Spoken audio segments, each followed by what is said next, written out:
a Entre Risas y Cenizas, el podcast en donde sacaremos al pasado de su tumba, nos tomaremos una copa de vino en su honor y nos reiremos de sus más oscuros secretos. Mi nombre es Sandra Rodríguez y como cada viernes me acompaña...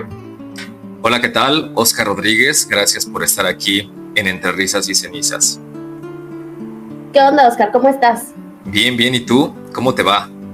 También aquí, lista. ¿Qué tal tú? ¿Listo para el tema? Listo para este tema que seguramente va a estar polémico. Seguro que sí. ¿Qué tenemos para hoy? Pues mira, te cuento. Hoy vamos a hablar de uno de esos personajes de los que nos encanta hablar así en este podcast, porque es de esos que son súper controversiales y, como dijiste, polémicos. El día de hoy vamos a hablar de Hernán Cortés. Wow. ¿Tú sabías que es el conquistador del que más libros se han escrito? También es el más odiado, a pesar de que otros conquistadores también tuvieron pues algunas cosas y algunos eventos quizás igual o más, no sé cómo decirlo, más salvajes, más violentos. Exacto. Puede ser.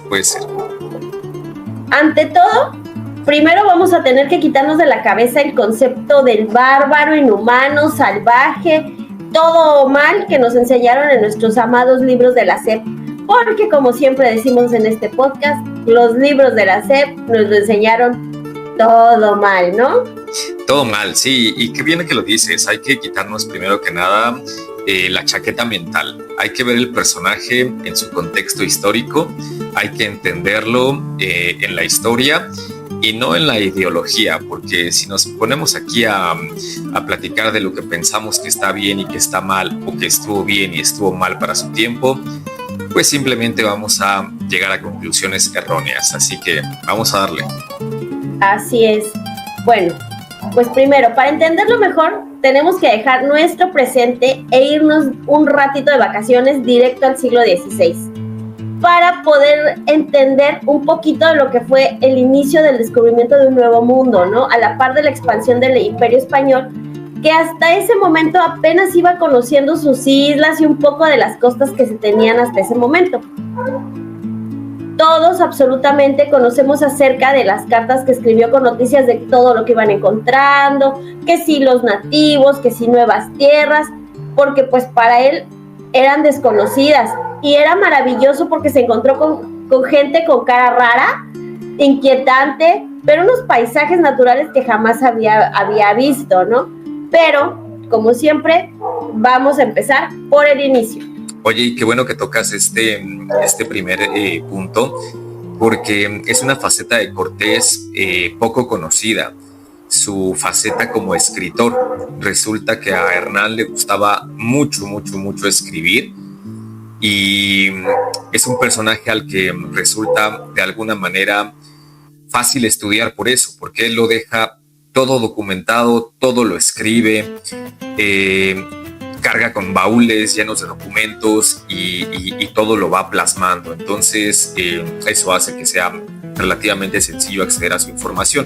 Por otra parte, también es un personaje con partes de su vida donde sabemos poco y que trataremos en este episodio de desentrañarlo. Así que pues cuéntanos. Así es correcto. Bueno, primero nace en España en 1485, justo en la época en la que iba terminando la guerra contra los musulmanes. Es una España que no es lo que pensamos, donde todo era sucio y malo y todo feo, ¿no? Al contrario, para ese entonces España era un tipo de potencia porque hasta tenía las mejores universidades de Europa. Y resulta que don Hernán estudiaba en una de ellas. Hernán Cortés estudió en la Universidad de Salamanca, lo que significa que obviamente sabía leer y escribir, cosas que, aunque usted no lo crea, le aventajaba incluso a los reyes. Y como chismecito, que ya sabes que a mí me encanta eso del chismecito, sí. Te cuento que se prestaba las plumas y el tintero con nada más y nada menos que con Bartolomé de las Casas. Estuvieron juntos. Después, así es. Además, también, aparte de todo eso, también hablaba latín. Sí, es que estás hablando de, y estás derribando uno de los primeros mitos que tenemos sobre Hernán, que es una persona inculta, que es un iletrado. Esto es totalmente falso.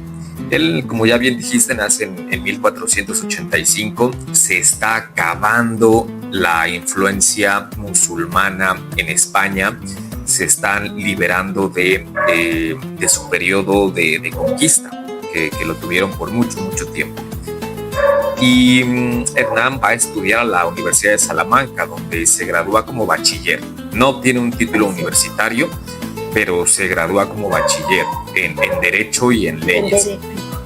Esto le va a ayudar muchísimo porque después, como veremos en su biografía, va a usar ahí algunas artimañas de las que aprende para poder ir haciendo salvoconductos y saltándose un poquito la ley, o más bien usándola a su favor para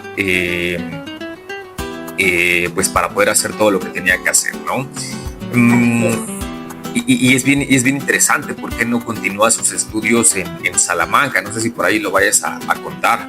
No, cuéntanos, por favor. Bueno, es que el dato está bien curioso, porque ya, a ver, a Cortés se le conocen muchas mujeres, muchas, o sea, un par de esposas y muchas amantes, y se metía con quien fuera. Y empieza desde muy joven toda esta parte, porque estando en la Universidad de Salamanca, pues se mete con la esposa de uno de sus profesores, y el profesor lo descubre. Tiene que salir huyendo de ahí de Salamanca, y cuenta la anécdota que, huyendo del esposo enojado, salta una barda, y al saltar la barda se fractura una pierna. Esto le va a dejar una lesión para siempre, para toda la vida. Hernán Cortés era por ahí un poquito cojito. Esa es la causa por la que tiene que salir de la Universidad de Salamanca, y por la que tiene que salir también de la misma España en 1504, porque no le queda de otra. Pero bueno, te dejo continuar con la historia. No, hombre, ese chismecito estuvo bueno. Muchas gracias, te lo agradezco. No, don Hernán era... Pues es que dicen que era muy bueno para la labia, ¿no? O sea, yo creo que les echaba ahí el verbo matador, y mira, todas caían redonditas. Así es. Sí, y sin ponerle peros, o sea, bueno. Pero bueno, regresando al tema. Cuando llega a Santo Domingo, se encuentra con un escenario devastador. ¿En qué sentido? Pues resulta que un par de años antes había una población más o menos de 5,000 personas. Pero, como ya sabemos, pues los conquistadores españoles llegaron y fue así como que, a ver, tú ya no vas a estar comiendo tortillas aquí, ni vas a estar comiendo tus jitomates, ¿no? Ahora vas a comer lo que yo te voy a traer, que es, no sé, carne que yo traje de España, y pues no te queda de otra, porque pues yo aquí soy la persona superior. ¿Y qué fue lo único que lograron? Pues que acabaron con las especies que había ahí, tanto de animales como de vegetales, porque pues obviamente sus cosechas y sus animales no estaban acostumbrados a ese suelo. Entonces, ¿qué pasó? Pues que todos estaban muriendo de hambre, ¿no? Obviamente también estaba el problema de que los nativos pues no terminaban de aceptar a los conquistadores, ¿no? Claro. Entonces, pues siempre estaban así como que, ya sabes, así de, ¿qué me ves? ¿Qué? O pues órale, y trifulca, ¿no? A cada rato. Entonces, cuando llega Cortés, les dice, ¿saben qué? O sea, no podemos traer a España aquí. Tenemos que adaptarnos a vivir aquí, o sea, vamos a vivir con esta gente, tenemos que adoptar sus costumbres y tenemos que adoptar su forma de comer, ¿no? Exacto, que es algo que no nos cuentan mucho de Cortés. A ver, antes de avanzar hacia el tema de la española, a mí me gustaría también mencionar que Cortés viene de una familia en España que es de la clase media, ¿no? Son nobles, pero son hidalgos. Eso quiere decir que son de la clase media, sí tienen títulos nobiliarios, pero tampoco son pues de la gran alcurnia. No alcanzan a ser realeza. Exactamente. Entonces, pues una vez, hay que mencionar que él se embarca con 18 años hacia la española, llega muy, muy jovencito, y llega con estas ideas pues un poquito adelantadas para la época, porque como bien tú decías, ahí los que ya estaban en la española estaban acabando con la población. Ahí sí a los taínos pues tuvieron que soportar esa parte. Y Cortés llega con un poquito la idea de no, hay que mezclarnos con ellos. Tan es así que ahí tiene a su primera hija. Él de inmediato tiene amoríos con una mujer taína y la embaraza, la preña. Y tiene a su primera hija que llevará por nombre Catalina Pizarro, que son los apellidos de la familia de Cortés. Esto nos deja ver que él traía la idea del mestizaje de inmediato, no era como de vamos a acabar con todos. Trae ese entendimiento de tenemos que adaptarnos al mundo donde estamos viviendo. Bueno, pues entonces, en eso, como decías, ¿no? En este proceso de adaptarse, Cortés tiene la idea también de que pues hay que ver a las chiquitas mamás que habitaban la isla. Y pues prácticamente se casa con una de las nativas del lugar.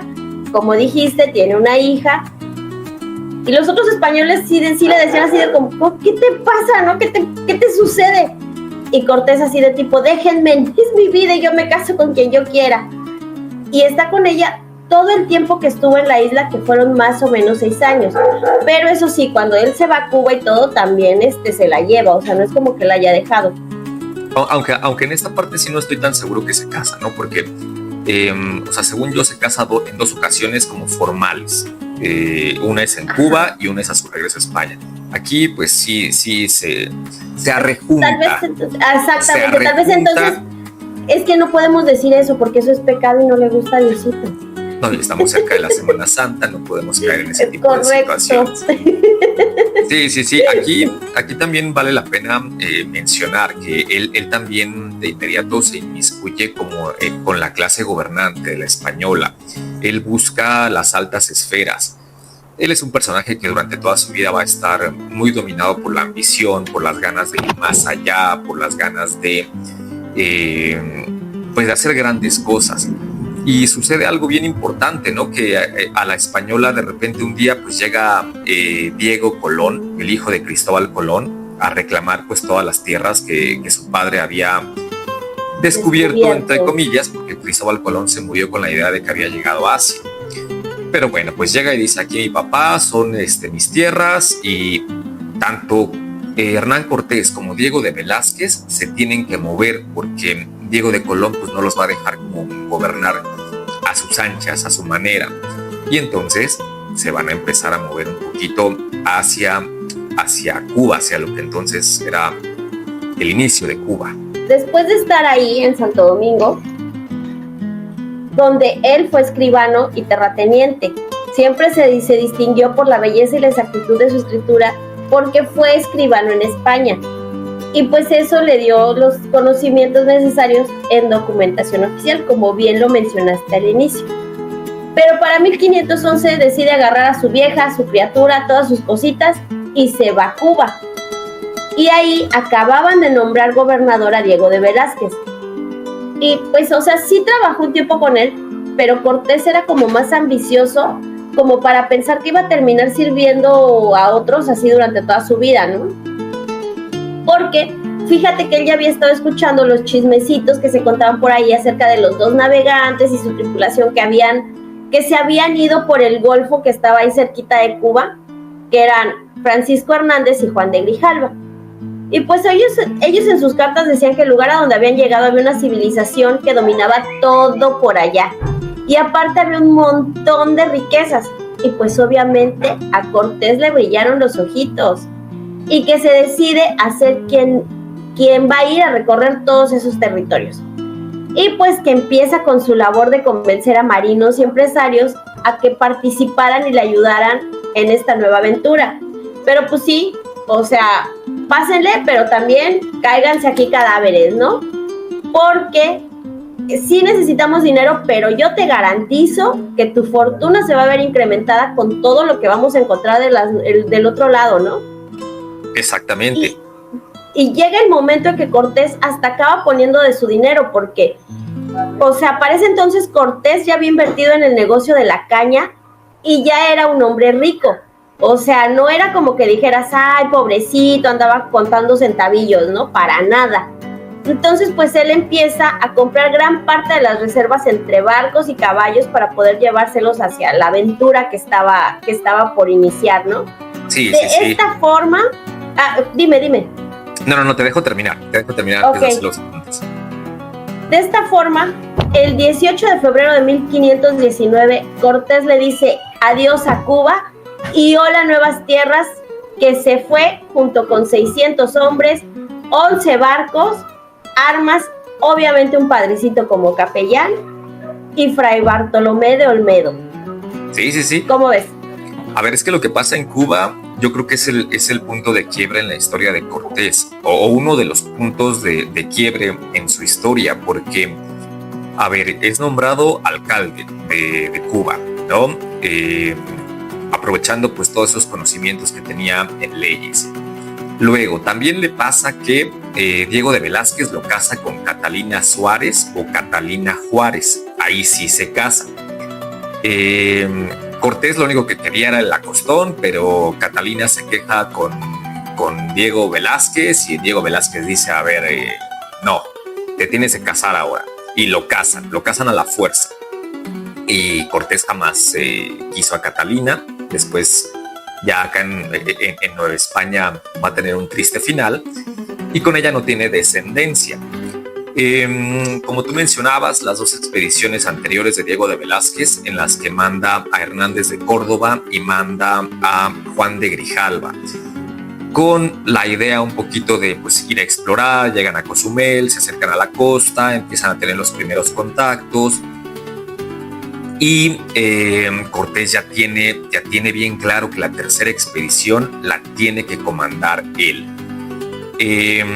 Pero pasan cosas raras, ¿no? Pues Diego de Velázquez empieza a ver que Cortés invierte todo su dinero. Y este punto aquí que tú mencionaste es bien importante, porque es otro punto que nos sacude la chaqueta mental de que los reyes españoles mandaron a la gente a la conquista. Eso no es así, gente. La intervención de Cortés en Mesoamérica es totalmente una empresa privada. Él la paga. Carlos V es un niño cuando Cortés llega a Cozumel y después la vida va a ser muy injusta con Cortés, pero eso es bien importante. Es totalmente con dinero de Cortés. Sus 11 barcos, sus 500 hombres, unos cuantos caballos, unos cuantos arcabuces y el padrecito. Y vámonos, nos hacemos a la mar, ¿no? Entonces, esta es una parte bien importante porque derriba el mito de pues esas disculpas que tanto se quieren pedir. Pero adelante. Por ejemplo. Pues sí, y aparte, o sea, también hay el dato interesante de que decía, ¿no? Que Cortés se había llevado, por decirte algo, 11 caballos a su expedición, pero en Cuba solo había 15 caballos, entonces se llevó casi todos los caballos y todos en problemas, y los barcos que había lo mismo, porque se llevó igual el montón de barcos y los dejaron nada más con 3-4 barquitos, ¿no? Entonces ahí hubo medio problemas.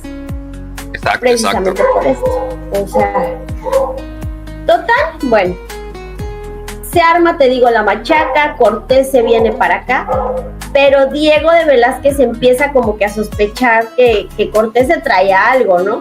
Porque, o sea, Cortés sí va y le dice a Diego de Velázquez que si le da chance de venir a explorar, ¿no? Pero pues entonces Diego empieza a pensar, a ver, para ir a explorar un lugar te llevas un par de barquitos, unos 200 hombres y comida suficiente para ir un par de meses. Pero este güey se está llevando un montón de barcos, un chorro de hombres, lleva gallinas, cerditos, arroz. Pues se me hace que ya no va a venir, ¿no? Y pues que tenía razón, ¿no? Exacto. Sí. Total, que llega a Cozumel y se encuentra con su primer sorpresa. Pues resulta que llega y empieza a ver a todos los nativos y de repente se encuentra a un europeo entre ellos.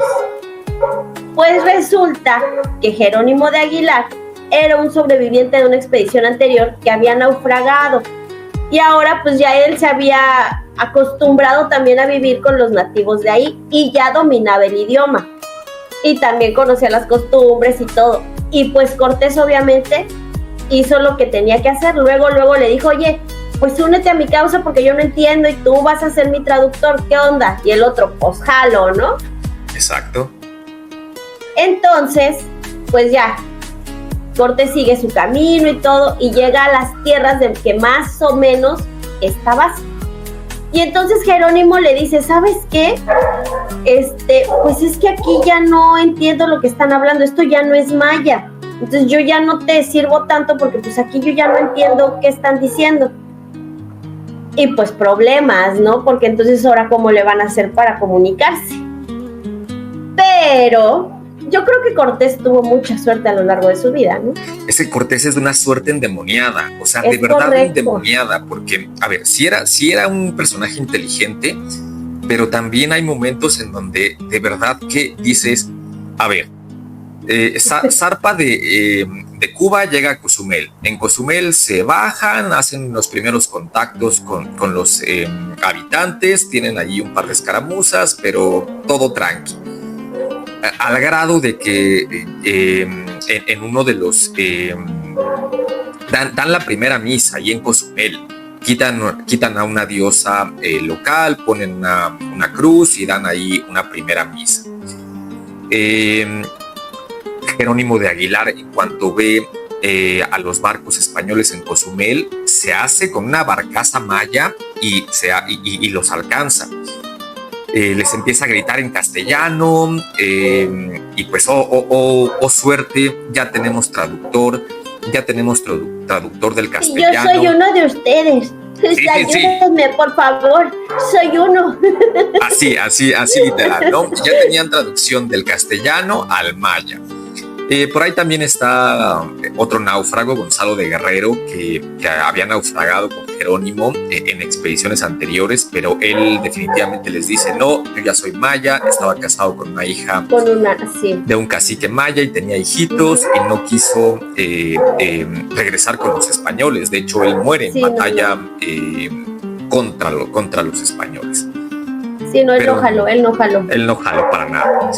Y después siguen bordeando, llegan a Tabasco, donde tienen otras escaramuzas, los reciben con piedras, con flechas, pero al final se logran bajar y el cacique del lugar les regala a unas mujeres, dentro de las cuales venía Malinali o Malitzin, no sabemos exactamente el nombre de este personaje, que no me voy a meter tanto con ella porque es nuestro siguiente capítulo. Nuestro siguiente capítulo va a tratar de Marina, para que lo vean. Pero entonces ahí ya, cuando están llegando a la zona de Tabasco, donde se deja de hablar maya y se empieza a hablar náhuatl, pues Aguilar le dice a Cortés, oye, aquí yo no entiendo nada. Necesitamos ir a Berlitz o a alguna escuela de traducción. No hay un interlingua, bájate Duolingo ahorita. Exactamente, pues no les jaló la red. Pero sorpresa, Jerónimo de Aguilar escucha por ahí como a Marina hablando con otras mujeres y la reconoce y le dice, oye, esto no es maya. Se acerca y le pregunta y Marina le dice, sí, pues es que esto es náhuatl y yo lo sé hablar. Le da el jalón y se la lleva a presentar a Cortés. Y ahí también es otro punto importantísimo en la vida de Cortés, porque ahora Marina es la conquistadora. Hay muchos puntos de la conquista en donde Marina está muy, muy involucrada, ¿vale? Así es.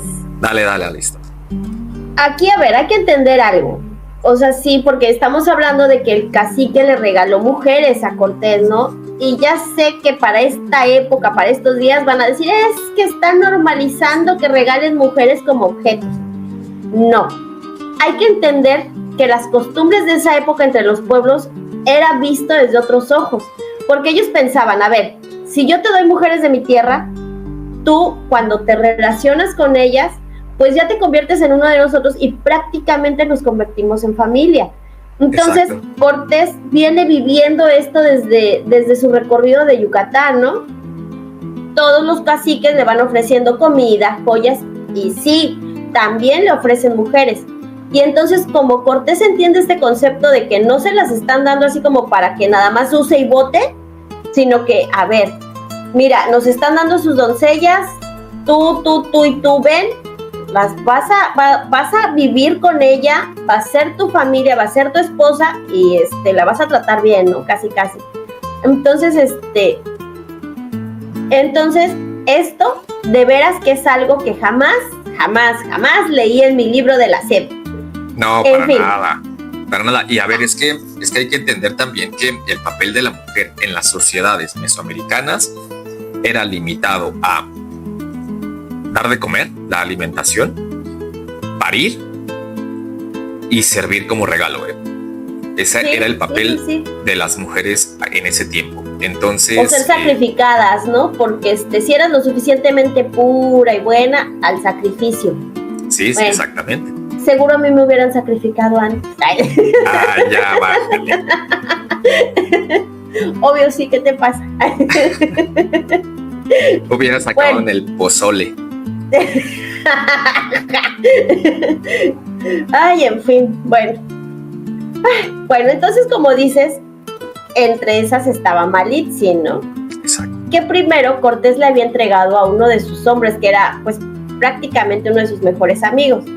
Pero pues como que desde el principio Cortés le echó el ojito a doña Malitzin, ¿no? El chiste es que en una de esas llegan unos enviados de Moctezuma y obviamente pues nadie entiende nada, ¿no? Nada de lo que están diciendo, excepto Malitzin, que empieza a hablar con Jerónimo de Aguilar en Maya y le dice, ¿sabes qué? Yo sí les entiendo y están diciendo que vienen de parte de Moctezuma. Y pues que se me vuelve a armar aquí la machaca y ¿sabes qué? Cortés, ¿qué te crees? Que te tengo una sorpresita. Fíjate que esta vieja habla náhuatl y les entiende a estos güeyes, o sea, te ubicas de la vieja de tu amigo y el otro así de, claro que lo ubico, cuéntame más de ella. Pues es ella la que sabe. Y entonces, pues él se encuentra en la disyuntiva, ¿no? De que, pues es que ahora ya no solo me gusta la mujer, ahora la necesito porque va a ser mi intérprete y yo necesito que se quede conmigo. Pero pues ya se la di a mi amigo. Crit, crit, crit. Se empiezan a escuchar el chillido de los chapulines por aquí. Entonces, dice, pues, ¿qué hago? O sea, no lo puedo llegar y decirle nada más, ¿sabes qué? Presta para la orquesta y tú llégale, pues no. Entonces, ya sé, Cristóbal, ya sabes que yo confío muchísimo en ti, ¿verdad? Y el otro, claro, somos súper amigos, obvio, sí. Pues fíjate que yo necesito un hombre como tú, de mi entera confianza, para que te vayas a España y le lleves esta carta al rey. Córrele. Y pues que me lo manda de regreso a España. Y entonces Cortés, que se queda con la doncella, ¿no? Sí, se vuelve fundamental de inmediato. Él primero se la había dado a Portocarrero, uno de los hombres que venía con él.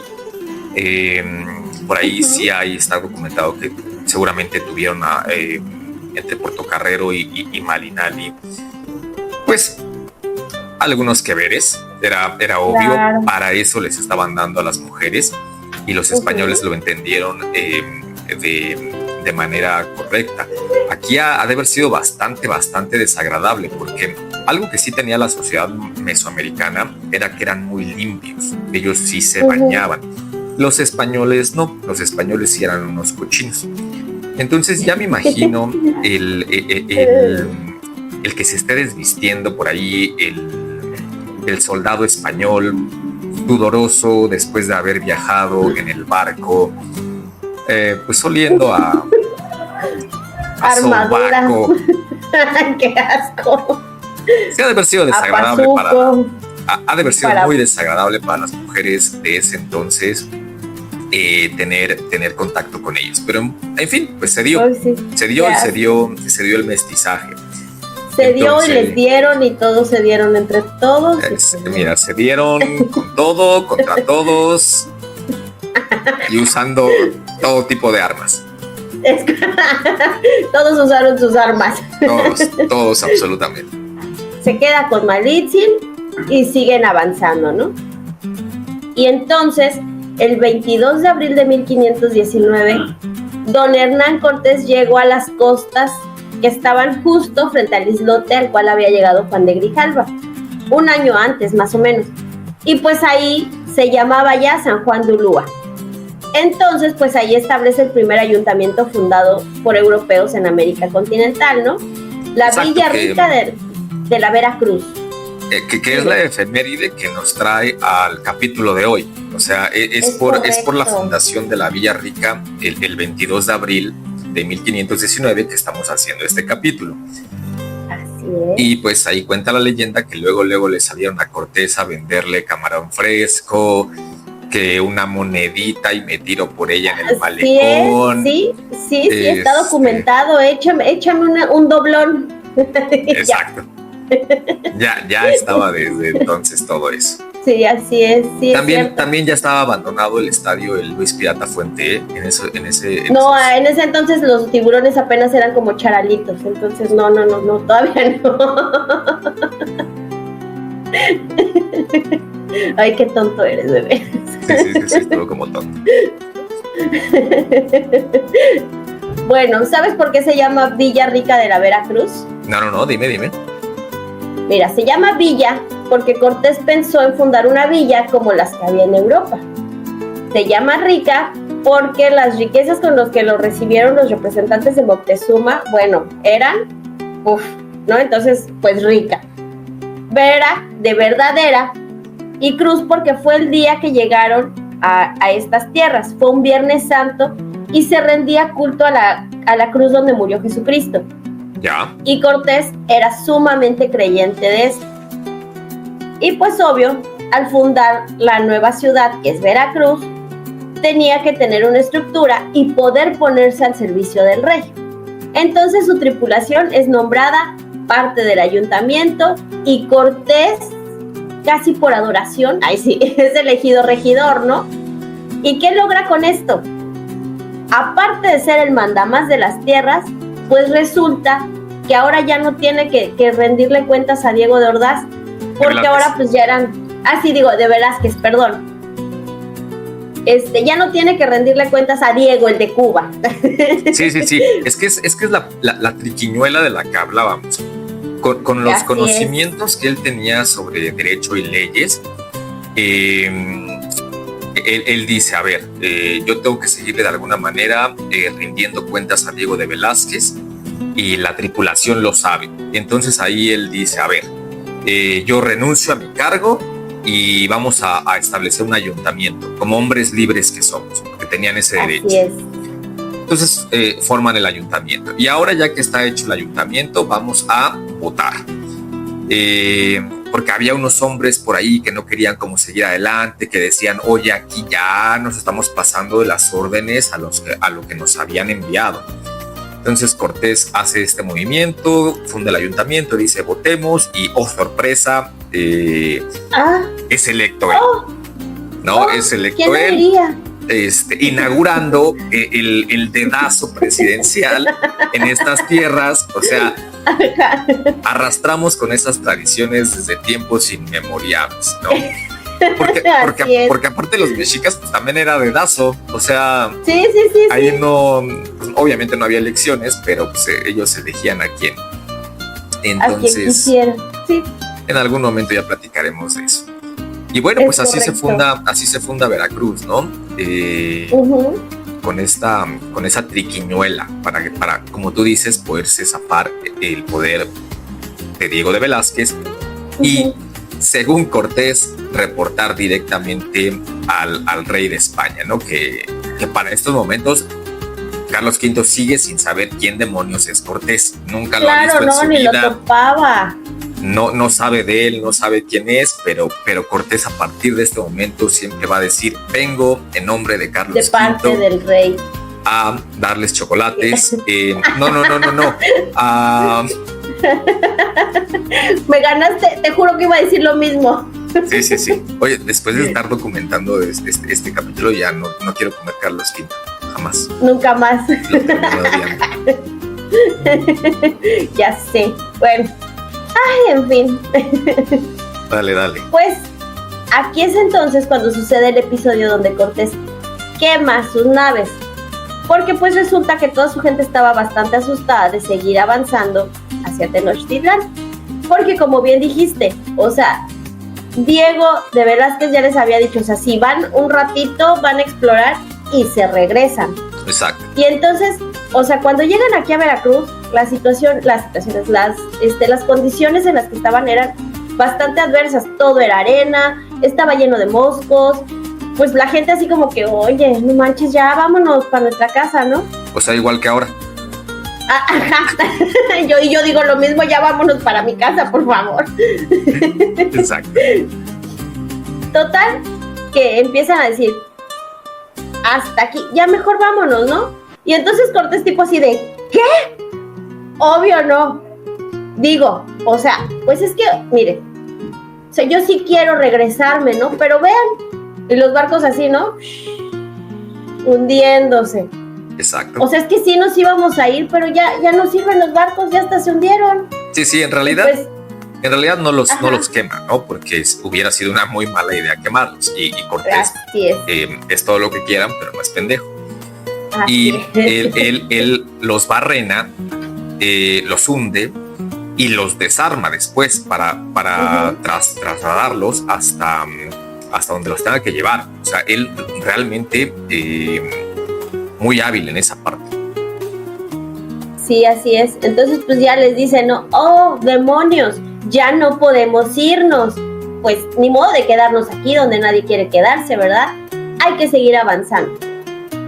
Pues total, que Cortés, pues ya no estaba como conforme con quedarse donde estaba aquí en Veracruz, ¿no? Y es porque que en esta parte, perdóname, en esta parte también ella trae la idea y ya le han estado hablando mucho del gran señor que vive detrás de las montañas. Y él quiere conocerlo. O sea, él quiere llegar hasta ese gran señor, quiere conocerlo y quiere saber de qué demonios se trata todas esas leyendas de las que le han estado hablando. Y además también le llegan emisarios con regalos, emisarios de Moctezuma, que a la vez de emisarios pues también hacían de espía, y le dicen, oye, ya no avances más. Pero le ofrecen regalos y dentro de los regalos pues va oro, y si algo le brillaban los ojos a Cortés y a la tripulación era con el oro, y en vez de ahuyentarlos los hacen querer avanzar, los atraían más. Exacto. Así es. Pues total, que como bien dijiste, los emisarios le dicen, ¿sabes qué? Ni vengas por aquí porque no eres bienvenido, te mando estos regalos, pero ya vete, ¿no? Y entonces Cortés les manda de regreso como que no, a ver, espérate.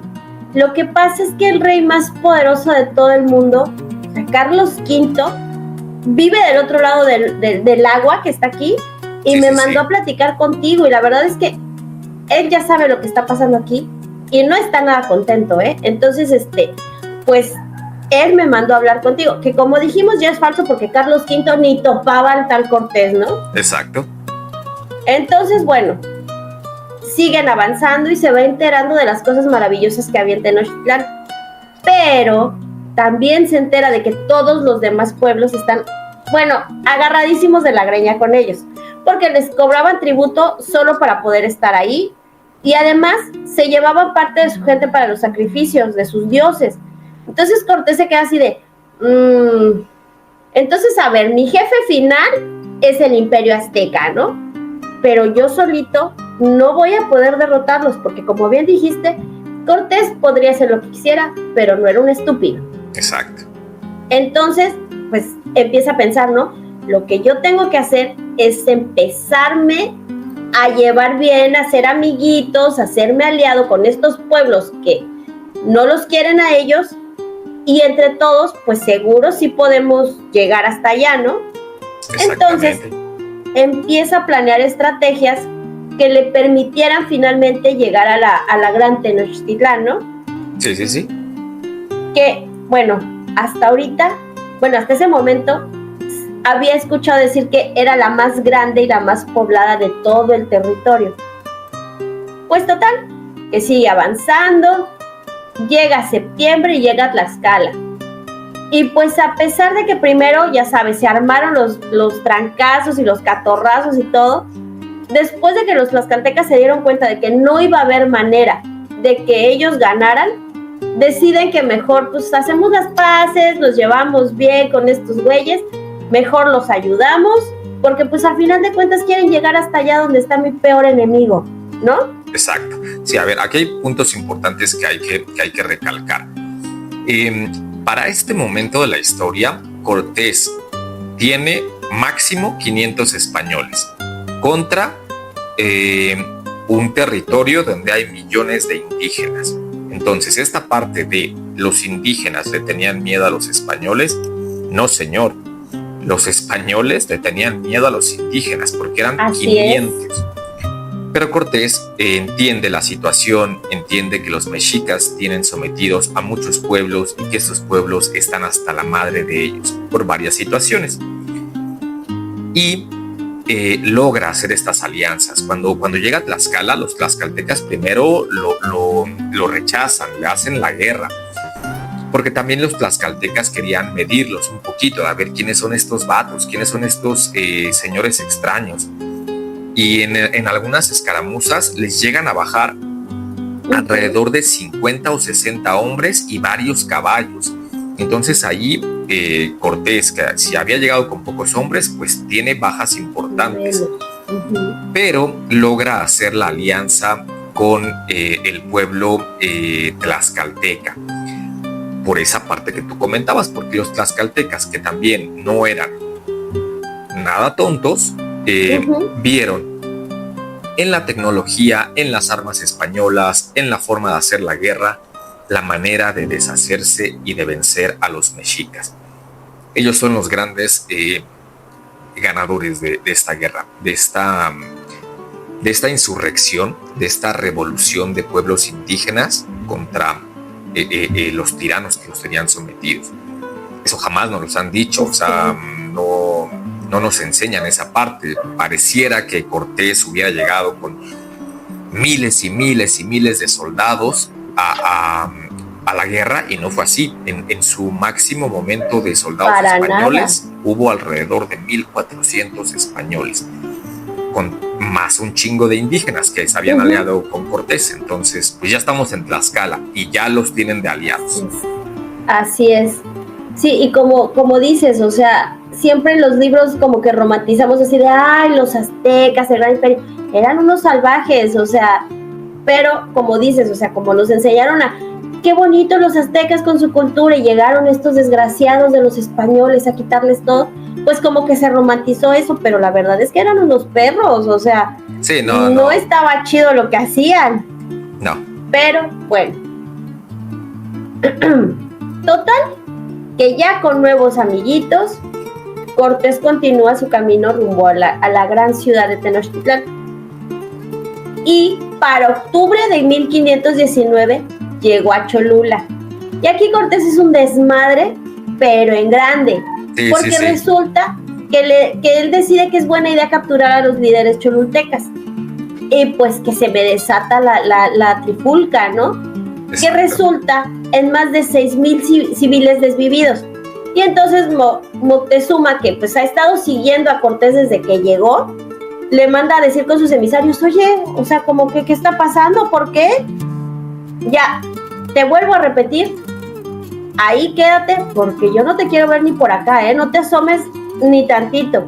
Exacto. Y Cortés, que era, como dijimos, era hábil para la labia, le dice, no, es que, o sea, las cosas no son lo que parecen. Lo que pasa es que cuando yo llegué, ellos me iban a emboscar. La ciudad estaba llena de trampas y estaban listos para atacarnos. Cosa que pues obviamente es falso, porque de haber sido así, los españoles no habrían tenido ni oportunidad de avanzar tantito. Sí. Aquí en Cholula sí se equivocan. O sea, aquí creo que es de las partes que sí le podemos reclamar al personaje y donde sí podemos decir la regó, porque hacen una matanza terrible en la ciudad de Cholula. Él dirá en sus cartas de relación que es porque lo iban a emboscar. Muchos historiadores lo dan por cierto, pero la verdad es que no lo podemos saber, pero sí hacen una matanza terrible. En esta parte no hay ni cómo defenderlo. Pero bueno, también quizás animado por la tratar de demostrar su poder, tratar de demostrar que ya tenía aliados muy poderosos, es que le manda un mensaje a Moctezuma de mira, somos capaces de esto, ¿no? Uh-huh. Pues sí, porque aparte de todo también los acusa de traidores, ¿no? Sí. Y entonces obliga a los líderes, así los que sobrevivieron, ¿no? Porque pues obviamente un montón de ellos se desvivieron. Y entonces les obliga a irles a pedir perdón. O sea, y todavía les dice, y le vas a decir a tu gente que regrese, porque pues, o sea, sí se fueron huyendo porque estaba aquí el relajo, pero pues ya que se regresen a su casa, porque pues aquí, mira, mejor Carmela y como Zenaida, ¿no? Entonces, oye, pues ya. Hay también, hay un antecedente por ahí que se nos olvidó platicar en Tlaxcala, cuando estuvieron guerreando con los tlaxcaltecas. También, final, cuando ya están pactando la tregua, mandan unos emisarios los tlaxcaltecas y Cortés les dice sí, vamos a hacer la alianza, pero les corta las manos y se los regresa sin manos. Entonces está dando estas muestras de miren de lo que soy capaz para que le midan el agua al caldo, ¿no? Porque podré traer ideas de mestizaje, podré traer lo que quieran, pero también puedo ser hojaldra, ¿no? Y vaya que lo fue ahí, ¿eh? O sea, sí es cierto, sí. Tienes razón, se nos olvidó contar ese detalle. Hay un pequeño detalle, pero sí, o sea, sí podía llegar a ser bastante mala persona. Se nos fueron las manos. Se les fueron de las manos. Después de este desmadre, Cortés se va de Cholula y él va pensando, ¿no? Así como que no me puedo ir por la ruta como directa a Tenochtitlán porque pues seguro me van a estar esperando y me van a atacar y pues pues voy a valer madre, ¿no? Entonces me voy a ir por una ruta más complicada, ¿por qué no? Y decide irse por el paso que había entre el Popocatépetl y el Iztaccíhuatl, que actualmente sí se llama Paso de Cortés. Así es. Porque, pues aparte de todo, los mexicas jamás esperarían que alguien llegara por ahí. Además, tenía también como una doble función el que él llegara por ahí, porque él ya conocía la leyenda de Quetzalcóatl, que si recordamos, después de la caída de Tula, huye por ese paso llorando tristemente porque había mucha muerte a su alrededor. Y entonces los mexicas inmediatamente iban a relacionarlo así como que Quetzalcóatl regresó. Y pues que le funciona. Le funciona momentáneamente, ¿no? O sea... Pues sí, o sea...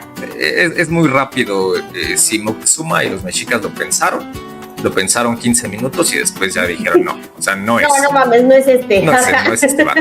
Sí, no. Pues bueno, de todas formas Moctezuma le envió otra comitiva con más oro, más joyas y el mismo mensaje, ni te asomes por acá. Y pues según relatan, el oro era muchísimo. Y obviamente los españoles fascinados, recibiendo, ¿no? Pero pues obviamente no los iba a detener eso, al contrario, pues ellos querían más, ¿no? Entonces decide, pues no te vas a detener con eso, pues te mando a los chamanes. Y que le manda a los chamanes, pero pues eso sí como que no le funcionó para nada. No sirvió de nada. Sí, no, pues no. Y de todas formas, Cortés llegó a Tenochtitlán. Así es. Para cuando Moctezuma recibe a Cortés, pues que se me arma el desfile, ¿no? Todos los pueblos así salieron a recibirlos, todos con sus mejores penachos, con sus mejores taparrabos, todas sus chanclitas bien lustraditas y todo, ¿no? Y, o sea, obviamente todos los guerreros y todos pues con sus armas, sus uniformes así planchaditos, casi, bien bonitos. Y pues Cortés igual, o sea, eran 400 soldados casi, pues limpien sus armaduras, muchachos, y también nosotros vamos a entrar, y ellos entran así en sus caballitos y todo bien chulo, ¿no? Exactamente. Y obviamente sus aliados también, o sea, ustedes también, por favor, todos bien peinados, todos con sus penachos, todos chingones, porque pues aquí, vámonos todos juntos a desfilar, ¿no? Que se vea que venimos unidos. No, es que lo que estás relatando es, yo creo que el encuentro más importante de toda la historia de la humanidad, porque el continente europeo y lo que llamamos continente asiático son una sola tierra, es un solo pedazo de tierra. Y por mucho tiempo ellos tuvieron contacto comercial, tuvieron guerras, tuvieron epidemias y siempre tuvieron contacto, Europa y Asia. Pero América no, América quedó totalmente separado de la historia del mundo, y ese 8 de noviembre de 1519 se vuelven a encontrar. Entonces creo que de repente no dimensionamos eso, que lo que les toca vivir a Moctezuma y a Cortés es el reencuentro de la humanidad, y pues ninguno de ellos dos va a saber cómo actuar. O sea, a ver, no es nada fácil, ¿no? No es nada fácil para uno ni para el otro.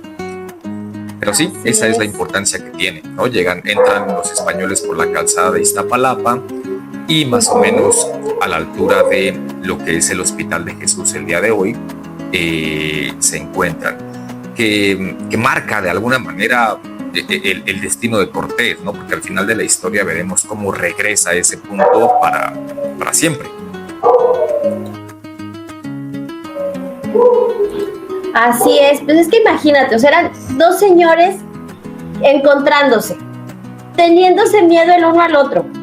Uno representando todas las culturas que se habían desarrollado aquí en América, como dijiste, y el otro representando toda la tecnología, la cultura, el arte que se había creado del otro lado del mundo. Y los dos parados frente a frente sin saber qué caramba se está pasando, ¿no? Exacto. Y pues resulta que después de esto, porque Moctezuma los recibe pacíficamente, en ningún momento los recibió con guerra ni nada, no hubo conflicto aquí. Exacto. Y eso acaba en que pues los españoles y los tlaxcaltecas y todos sus aliados se quedan viviendo 7 meses en Tenochtitlán, todos invitados por Moctezuma. Cortés se queda en el palacio y todos sus hombres son recibidos en la ciudad. Incluso les dan chance de irse a surtir de chacharitas al tianguis de ahí de Tlatelolco y empiezan a convivir unos con otros. Y aquí, bajita la mano, como que Cortés ya no deja salir a Moctezuma del palacio, ¿no? Sí sigue siendo el líder, pero como que ya está más guardado. Y entonces, uno de tantos días que pasaron conviviendo, Moctezuma le pregunta así a Cortés, así de, oye, manís, porque pues ya eran cuatitos, ¿no? Y, o sea, sí, ustedes pues sí son 400, pero pues ¿cuántos más vienen después de ti, no? Y Cortés le contesta, es que ya no vamos a dejar de venir, ya a partir de este momento vamos a seguir viniendo. Entonces Moctezuma se queda de, bueno. Va, pues... Sí. Es un punto importante eso que comentas, porque, a ver, había facciones de los mexicas que querían que los acabaran, ¿no? O sea, decían, a ver, son 400 güeyes, vamos a darle con todo, y lo hubieran podido hacer. Claro. Pero Moctezuma, que también era una persona muy inteligente, lo entendió. Él sabía que ya estaba pasando algo que estaba fuera de sus manos y que no tenía el control. Los hubieran podido acabar, pero iban a seguir llegando. Entonces establece ahí una relación, quizás no de amistad, pero sí de estar dialogando con Cortés durante estos 7 meses que tú comentas, con ayuda de Marina, que pues, a ver, sabrá Dios qué se habrán dicho, porque eso no está documentado, no hay como mucha información al respecto, ¿no? Pero sí, Moctezuma lo entiende, a pesar de que su pueblo lo empieza a llamar mujer de los españoles, porque hay muchas facciones pues, que no están de acuerdo con que estén ahí los españoles, que lo hayan recibido, que sea una mujer la que se dirija a Moctezuma. Claro, claro, pues estaba esta facción que Cuitláhuac y Cuauhtémoc, los estamos viendo ustedes, que decían, no, hombre, pues es que mejor los acabamos, y Moctezuma así de, a ver, tranquilos, ¿no? O sea, las cosas no son así. Exacto. Pues total, que de repente todo se me va al carajo, porque resulta que Diego de Velázquez manda a Pánfilo Narváez por Cortés, porque pues claramente el güey ya había desobedecido sus órdenes. Y entonces Cortés le dice a Pedro de Alvarado, ¿sabes qué? Me toca regresarme a Veracruz para ver qué caramba se está pasando por allá. Por favor, te encargo la ciudad. Y Alvarado así de, güey, claro, obviamente yo te cuido aquí, lánzate, tranquilo, yo aquí, mira, yo aquí le echo ojito. Y total, que le dice a los tlaxcaltecas, oigan, miren, tírenme paro porque está pasando esto, y ellos así de, híjole, sí te la voy a quedar a deber porque, o sea, son más como ustedes y van a traer más caballos y más armas, entonces pues sí pueden con ellos, ¿no? Exacto. Y resulta que solo un grupito de los tlaxcaltecas lo deciden ayudar. Entonces, pues Cortés necesita encontrar más aliados entre los indígenas. Entonces, él primero estaba pensando si iba o no iba, pero pues al final, te digo, decide regresarse para acá, para Veracruz, porque él piensa que si él no viene personalmente y no derrota a esas personas, va a sentar como un mal precedente, así de que, nada, pues, este güey es papita, ahorita nos lo chingamos, ¿no? Sí, sí, sí. Y pues total, al final, logra derrotar a Narváez, ¿no? Y Cortés convence a los sobrevivientes del ejército de Pánfilo de Narváez a que se unan a sus filas. Pero,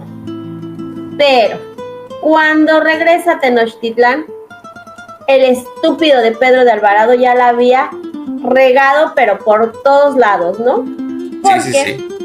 Resulta que los mexicas estaban haciendo una fiesta en el Templo Mayor en honor a Tezcatlipoca. Y como era la costumbre, iba a haber sacrificios, ¿no? Entonces, este buen hombre, el Pedro de Alvarado, dice, no, yo no puedo permitir que esté sucediendo esto. O sea, yo no puedo permitir que vayan a desvivir a estas personas enfrente de mis ojos y que se mete y que se arma la batalla, ¿no? Y es el episodio que conocemos como la matanza del Templo Mayor. Exacto. Y el que acabó con todos los españoles sitiados en el palacio de Moctezuma, y aún así, con todo y todo que ya estaba hecho el relajo ahí, todos los españoles ahí metidos en el palacio, Cortés logra llegar al palacio, organiza la huida y se pelan, ¿no? Sí, a ver, es que mira, en esta parte que tú estás relatando, como bien lo dices, se va al carajo todo lo que Cortés había logrado en los 7 meses de diálogo con Moctezuma. Aparece el Tonatiuh, así le llamaban a Pedro de Alvarado. De repente Cortés le llegan noticias de Pánfilo Narváez, va a Zempoala, pelea con los españoles, derrota a Narváez y los convence a través de la fuerza de pues, lleguen. Son refuerzos españoles y ahora ya son alrededor de 800 soldados los que tienen. Siguen siendo nada en comparación con todas las fuerzas indígenas. Y Pedro de Alvarado, que también era hidalgo, pero no tenía estudios de bachiller como lo tenía Cortés. Entra como en pánico. Yo creo que él se apanicó de estar ahí rodeado de miles de indígenas, y otra vez se equivoca y hacen la matanza del Templo Mayor durante la celebración del Toxcatl, lo cual es otro punto de quiebra en la historia de Cortés, porque ya no hay para atrás. O sea, ahora ya conquistamos a través de las armas. No hay una posible alianza con los mexicas porque Pedro de Alvarado se pasó el listo, y los mexicas van a tomar venganza de este hecho, que me parece que es lo que vas a contar. Bueno, pues entonces, cuando organiza la huida, es lo que conocemos como la Noche Triste, donde todos sabemos la historia de cómo Cortés sale llorando por toda la calzada de Tlacopan hasta llegar a la Huehuete, donde se sienta a llorar su derrota. Pero a ver, o sea, no solo estaba llorando porque le habían ganado, ¿no? Sino porque había perdido todos los meses de paz, había perdido un montón de hombres, todos sus hombres habían perdido familia, habían perdido amigos, habían perdido, o sea, tenía muchas cosas que perder, ¿no? Aparte, iba a tener que aceptar que a pesar de que había escrito un montón de cartas donde contaba que había conquistado diferentes territorios, ahora iba a tener que escribir otra donde les decía, híjole, ¿qué creen? Pues ya todo se fue a la chingada, ¿no? Porque pues ya, aquí ya se armó el relajo y ya no hay nada. Y aparte de todo, su relación con los tlaxcaltecas pues ya no era tan buena, porque se los llevó a vivir 7 meses a la ciudad de sus enemigos. Entonces pues ya ellos estaban así como que, ni va a hacer nada, ¿no? O sea, ya. Exacto. Entonces Cortés se da cuenta de que está en bastantes problemas. Sí, los tlaxcaltecas se sintieron como el Partido Verde Ecologista cuando se une con algún otro partido. Con cualquiera. ¿Yo qué hago aquí? ¿Esto para dónde va? ¿No? Sí. A ver, el episodio de La Noche Triste es muy interesante, ¿no? Seguramente en algún otro programa abordaremos ya muy a detalle todo el proceso de la batalla de Tenochtitlán. Pero sí hubo un punto de la historia donde los mexicas pudieron haber acabado a los españoles, fue en La Noche Triste y en la batalla de Otumba. Porque como tú ya decías, salen los españoles por Tlacopan, van a dar hasta lo que hoy es Naucalpan y los mexicas los siguen persiguiendo. Giran un poquito hacia la parte norte del lago de Texcoco y en Otumba se da otra batalla fuerte. Y los mexicas estaban derrotando totalmente a Cortés. Pero Cortés, ahí la anécdota nos dice que de manera como muy valiente, carga él personalmente contra el comandante mexica y lo captura. Y eso en las reglas de la guerra de los mexicas era como, ya, ahí se acabó la batalla, ya capturaban a nuestro general.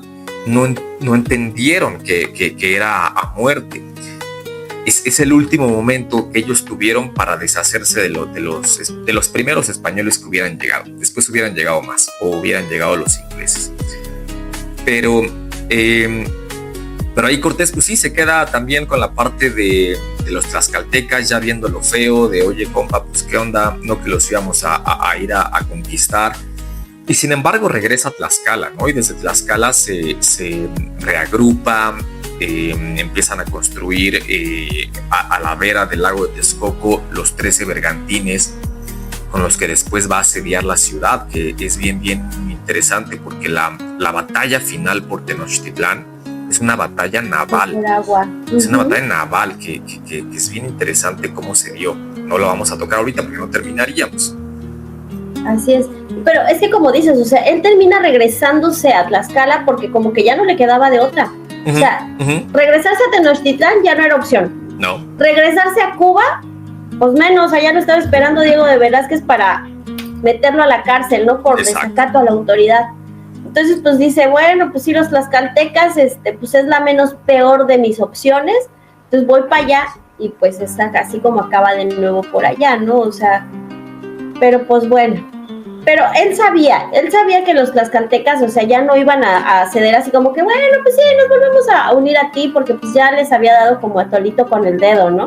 Exactamente. Entonces le dice, ¿saben qué?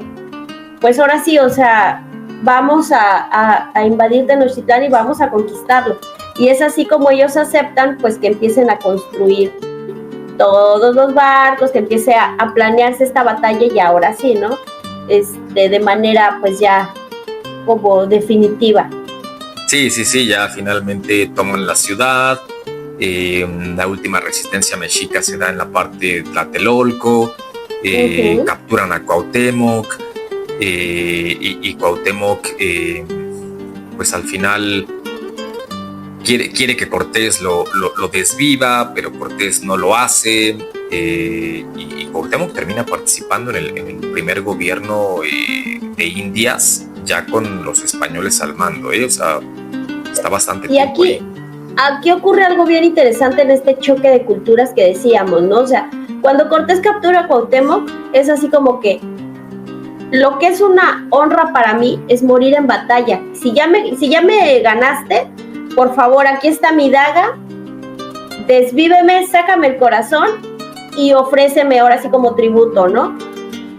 Y Cortés, porque, bueno, esa era la ideología de Cuauhtémoc, ¿no? Eso era lo que era honroso para él. Y Cortés, por el otro lado, tenía la ideología de no, ¿cómo crees? Yo te perdono, vamos a ser compas, no te preocupes, un abrazo. Y Cuauhtémoc así como que, no, es que esto es deshonroso para mí, o sea, esto no puede ser.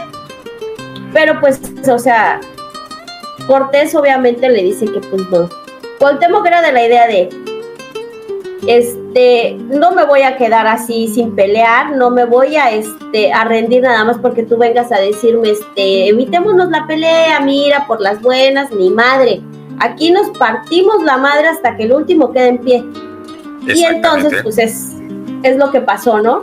Sí, y también aquí es importante mencionar que en este punto de la historia, el máximo número de españoles que tiene Cortés son alrededor de 1400. Varían mucho los números. Algunos historiadores dicen 1080, 1000, 1600.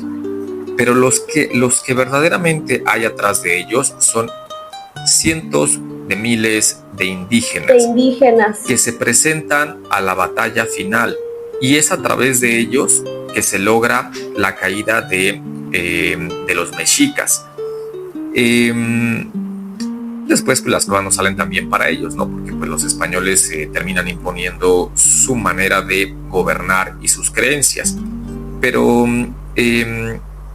también es importante mencionar que siempre salen con que el genocidio y todo eso.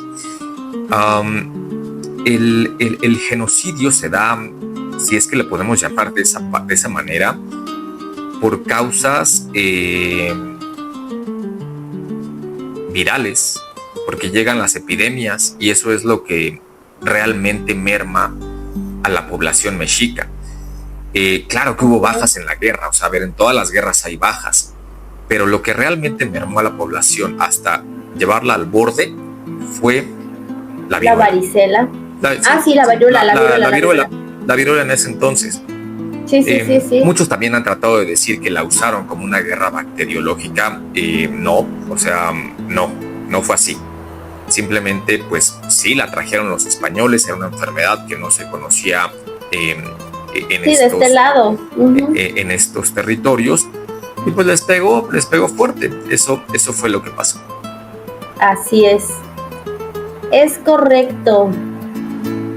Pues después de lo que acabas de comentar, de que Cortés invade Tenochtitlán con todos sus aliados, pero en un ejército de más o menos de 100,000 hombres, pero de ellos, lo que decías, más o menos 1,000, 1,200, 1,500, solo ellos eran españoles, los demás eran indígenas. Así es. Entonces se puede decir que los españoles no conquistaron propiamente Tenochtitlán, sino que fueron realmente las demás civilizaciones, por llamarlo, los que acaban conquistando Tenochtitlán. Total, que acaban capturando a Cuauhtémoc, que en ese entonces era el último tlatoani de los aztecas.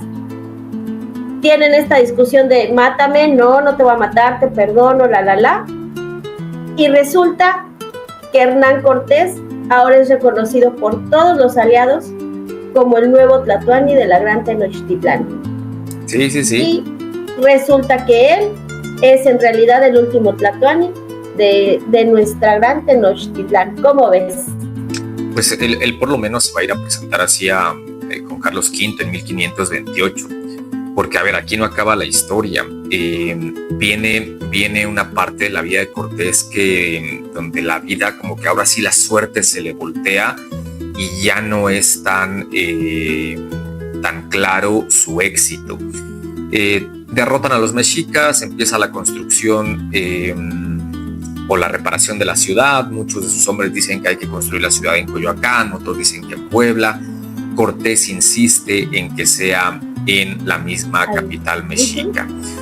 Después viene un episodio bien raro porque Cortés se va hacia lo que era la zona de las Cibueras a una expedición. Había mandado para allá a Cristóbal de Olid, y Cristóbal de Olid también se entera que lo va a traicionar, lo mismo que él hizo con Diego de Velázquez. Y aquí viene uno de los grandes fracasos de Cortés, porque Cortés, después de todo lo que vivió, sale con 3,000 hombres a buscar a Cristóbal de Olid. Caminan durante 2 años. Es aquí donde ejecutan a Cuauhtémoc en 1525. Ahí también se equivoca Cortés, porque de repente piensa que Cuauhtémoc lo va a traicionar, que está liderando una rebelión y lo termina por desvivir. No sabemos exactamente dónde, el lugar todavía es incierto.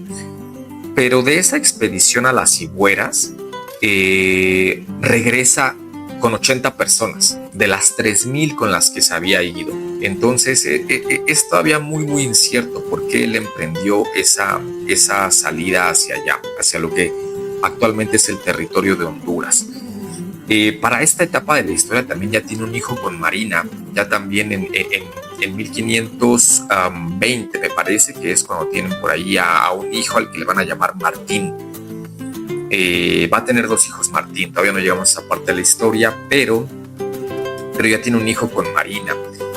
Y va a llegar a 1528, su primer regreso a España, porque lo empiezan a acusar, ¿no? De que los métodos que usaste, que te excediste de poder, que te excediste de esto, que te estás robando el oro, que estás teniendo adulterio, y tiene que ir a España a dar explicaciones a Carlos V. Carlos V lo recibe, ha oído hablar de Cortés, pero realmente no sabe quién es Hernán Cortés. Es más, Carlos V nunca habló castellano. Recordemos que él era Habsburgo y hablaba alemán y hablaba francés. Carlos V le da el marquesado del Valle de Oaxaca, y bien curioso, porque a su primer regreso a España lo casan con Juana de Zúñiga. Lo casan por segunda vez. Y pues nada, ahí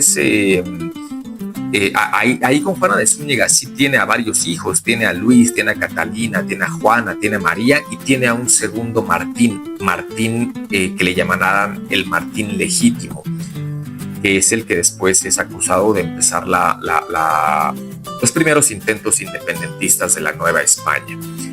También ahí se nos pasó contar que ya que ha derrotado a los mexicas y que está viviendo en Coyoacán, le cae Catalina Suárez, ¿no? Catalina Suárez llega de Cuba, le cae a Cortés y misteriosamente se desvive Catalina. También en el juicio de residencia lo acusan de haberla desvivido, ¿no?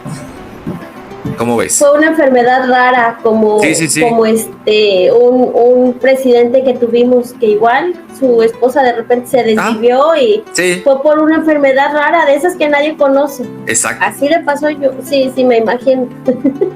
Bueno, total que ahí Carlos V lo escucha, lo nombra el Marqués de Valle de Oaxaca y lo nombra adelantado del Mar del Sur, o sea, del Océano Pacífico. Cortés regresa a la Nueva España y empieza a vivir como un poquito a la manera feudal en Cuernavaca. Siembra caña y trata de sembrar también uvas para hacer vino, pero el rey lo empieza a hostigar, no lo deja en paz. Saben que Cortés tiene mucho poder y que de quererlo podría independizar la Nueva España. Y el rey no, el rey ya dice, ya sé quién es Cortés, ya sé lo que conquistó y ya sé todo lo que puedo sacar de allá. Entonces ahora sí ya le empiezan a hacer caso y lo empiezan a molestar, lo empiezan a no dejar en paz. Cortés dice, me voy a mover más allá, y empieza a tener expediciones hacia lo que hoy llamamos California. un poquito guiado por la superstición, por historias de que encontrarán la gran isla de California, que está relatada en los cuentos del Amadís, en los cuentos de caballería, y quieren ir a encontrar el oro, quieren ir a encontrar todavía más de lo que habían encontrado en el altiplano, y con la idea de que quizás encontraran otra vez a otro Moctezuma, a otro gran pueblo, pero no encuentran nada. En California no encuentran nada, y va de regreso para la Ciudad de México. Para esto le da el año de 1540. Aquí yo quiero hacer como el apunte de, ahora que lo estuve estudiando para este capítulo, de cómo le da tiempo para hacer todo, ¿no? O sea, en muy pocos años logra muchas cosas en la Española, logra muchas cosas en Cuba, se hace una fortuna y dice, voy a invertir toda mi fortuna y vamos a buscar a Moctezuma. Logra hacer un montón de cosas, pero de repente del 40 al 47 parece que la vida se les fuma de manera muy rápida. Tiene que volver a regresar a España porque entra en conflicto con el rey, un conflicto que dura mucho tiempo, dura 20 años, y está ahí en conflicto. Tal es el conflicto que Carlos V prohíbe las cartas de relación, prohíbe que se editen, prohíbe que se puedan leer, prohíbe que Cortés pueda escribir libros. De ahí se agarra un poquito Christian Duverger para decir que Bernal Díaz del Castillo no existió, que es el mismo Cortés, porque Cortés tiene que encontrar una manera de relatar lo que había pasado. Sí, buscándose un seudónimo, ¿no? Exactamente. Y Carlos V en esta ocasión, en 1540, ya no lo quiere recibir. Ya le dice, tú no eres nadie, a mí me vale lo que conquistaste y no te voy a recibir. Por allí le ofrecen, oye, vamos a ir a invadir Argelia. Si quieres comandar uno de los barcos, te escucha Carlos V. Y Cortés acepta. O sea, Cortés todavía, después de todo lo que ha vivido acá, se embarca en esa guerra contra Argelia. Pero al final las cosas no le salen a Carlos V. Retira sus tropas. Finalmente escucha a Cortés y es cuando le dice, te voy a borrar de la historia y nadie se va a acordar de Hernán Cortés. Y Cortés ya dice, ok, ¿sabes qué? Me voy a Nueva España de regreso. Estamos ya en el año 1547 y ya no logra regresar. Sí, ya cuelga las botas. Sí, ya no alcanza a regresar. Se va para Sevilla, ahí en Sevilla se siente mal. Algunos historiadores dicen que muere de disentería, que muere de una afección pulmonar, que muere de causas naturales. No es muy claro todavía cuál es la causa real de la muerte de Cortés, pero muere en el 1547 en Sevilla. Y sus restos se siguen echando el pleito con Carlos V porque no los dejan regresar a Nueva España. O sea, lo tienen totalmente vetado, no quieren nada con Cortés. Después los hijos de Cortés logran que los restos de Hernán regresen a Nueva España, regresan a Texcoco, y de Texcoco se los llevan después al convento de San Francisco, que ya no existe o existe muy poquito, que es donde estaba la Torre Latino, donde está la Torre Latino, y después de ahí se los llevan al Hospital de Jesús. Ya durante el México del siglo de la época independentista hay un odio contra Cortés, contra la figura de Hernán, y empiezan a buscar sus restos para quemarlos y no sé qué. El historiador Lucas Alamán los rescata, los esconde en el Hospital de Jesús. Después, en 1946, encuentran unos documentos donde Lucas Alamán relata dónde están los restos de Cortés y pues van, los sacan y finalmente los meten en un nicho, ¿no? pero es esta parte... 123 años estuvo perdido. Exactamente. 123 años estuvo perdido sin saber en dónde estaba, gracias a Lucas Alamán, porque sí, se armó el relajito aquí y lo vamos a quemar, nos vamos a deshacer de este desgraciado, y lo esconde. 123 años nada más se tomó para que pudieran encontrar a ver dónde estaba, ¿no? Sí, y pues a ver, se populariza el odio contra Cortés, contra lo hispano, en esa época de la independencia. Después también en el siglo XIX habrá más encono contra los españoles. Después Diego Rivera y los gobiernos revolucionarios del siglo XX nos enseñarán a odiar mucho la figura de Cortés. Pero a ver, lo que siempre tenemos como esta parte de creer que México es o fue el Imperio Mexica, y no es así. El Imperio Mexica estaba muy, muy, muy hacia el centro del país. Por el contrario, así es, el territorio de lo que fue la Nueva España lo conquistó Cortés. Y cuando se independiza la Nueva España y se convierte en México, fue el territorio que había conquistado Hernán Cortés. Entonces tenemos ahí como una lucha contra nuestros padres, ¿no? Decir, estoy renegando contra mi papá. Y no estoy con esto queriendo decir que Hernán Cortés sea el padre de la patria, pero sí el encuentro que ya contábamos entre Moctezuma y Cortés y todo el mestizaje que se dio es lo que da origen al México de hoy. Somos más apegadas a las costumbres del virreinato que a las costumbres mexicas. Pero bueno, pues... Así es. Y es que, nos guste o no, todo lo que pasó con Cortés, o sea, tenía que pasar y es parte de lo que somos.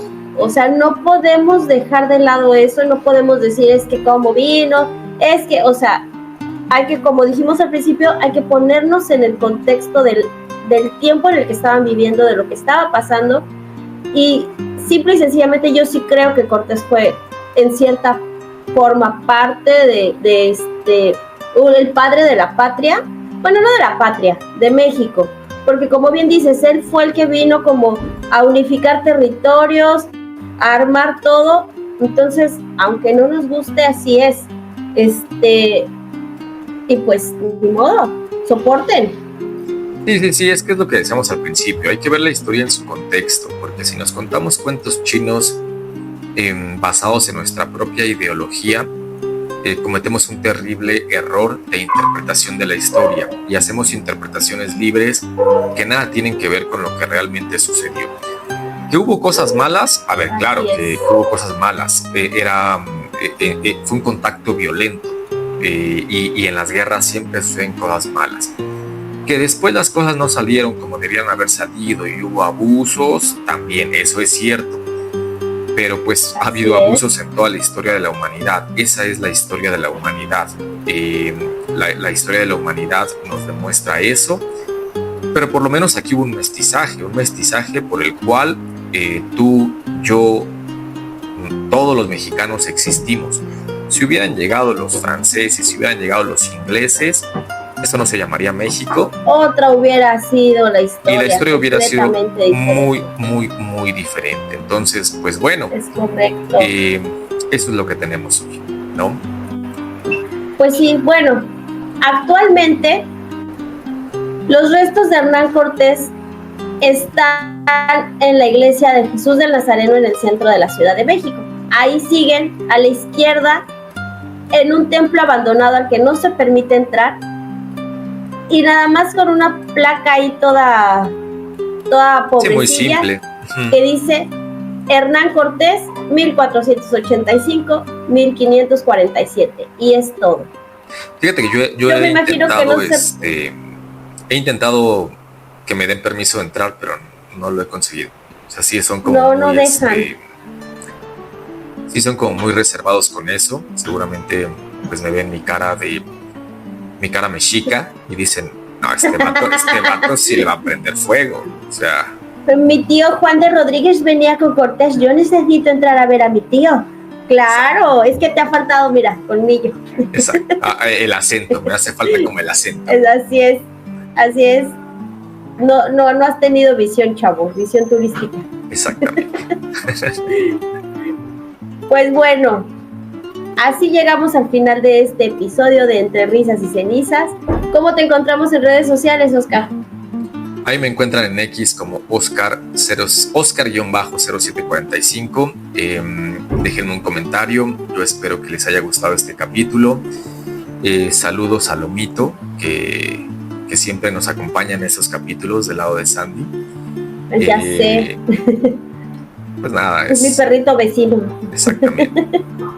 Y pues les dejamos, les voy a dejar un cuentito en el taller de reparación de calaveras que fue escrito hace mucho tiempo, pero que tiene que ver con el tema. Esperemos que les guste. Por favor, den like, suscríbanse y compartan para que podamos llegar a más personas a contarles la historia de una manera divertida, amena. Así es, dense la oportunidad y denle la oportunidad a sus amigos. Así es. De echar chismecito con nosotros. Exactamente. Bueno, a mí me encuentran en todas mis redes sociales como @sandungaRDZ. Así me encuentran en Twitter, en TikTok, en Instagram. Ahora sí, de verdad, ahora sí les voy a publicar, lo prometo que sí. Pero pues bueno, nada. Aquí andamos. Nos vemos la próxima semana. Cuídense Chao. mucho. Chao.